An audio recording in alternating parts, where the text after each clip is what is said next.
The debate over whether Eugene Civic Stadium will stay or go will soon be over. The city has about 2 weeks to decide if it will accept an outside group's proposal to restore the ballpark. Or they could give the property back to the 4J School District. KEZI 9 News reporter Stacey Kafka is live in the studio now with more on what the Civic Alliance is hoping to do with the park. Stacey?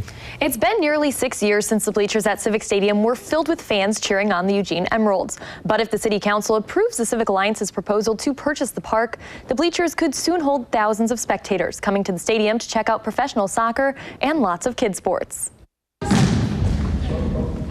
Bev Smith spends her weeknights coaching this 4th grade girls basketball team. We offer 8 core sports that run through the academic year: flag and tackle football, fall soccer, volleyball, basketball, spring soccer, lacrosse, softball, baseball, t-ball. But space in the local school gymnasiums where kids sports teams practice can be a bit tight during the winter months for the 15,000 kids who play at least one sport with the program. But they have faced budget cuts, which limits the time that the schools can be open. And as a result, we've really been sort of squished into fewer facilities and fewer times. And so it does get a little bit challenging.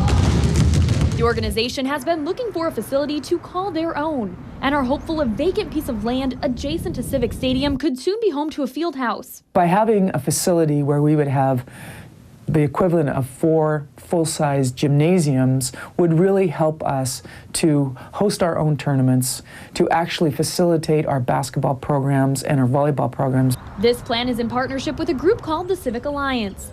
The Lane United Football Club wants the old baseball stadium to transform into a soccer field. And we think it would be really well supported in Eugene, but to do that, we need a stadium with suitable seating capacity, and Civic works. For the soccer team to grow and move from amateur to pro. Well, the ultimate goal for this, for our club, is to move up to the USL Pro level, which is the level right below the MLS, depending on who you talk to. It needs a stadium with a crowd capacity similar to Civic. We've gotten really great support from the community, from the fans, from around the league, etc. So I think all the pieces are there to go to that level, and that would just be the crowning moment for what we set out to do from the beginning. So instead of a night at the ballpark, they hope community members will embrace the changes they want to come to Civic by enjoying a night at a soccer game. We're really starting to see it take off.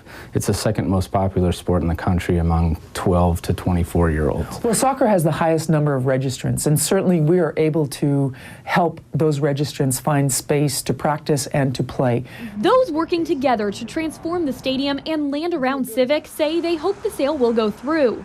The walkability, the bikeability, the access to public transit, it's got a good neighborhood feel. We get a lot of foot traffic around there. And so those are all indicators that a stadium would be successful there.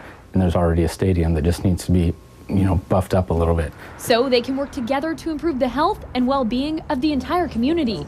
The building will be full, the building will be active, the building will be accessible, and I think that would really help to keep our Tracktown USA City moving during the winter and keep everybody moving, not just people that have access to other facilities in this community. Tomorrow night at 6, catch part 2 of this series. We'll take a look into how the Civic Alliance can make this happen and the impact this restored stadium and field house could have not only on South Eugene, but the entire city. Live in the studio, Stacey Kafka, KEZI 9 News.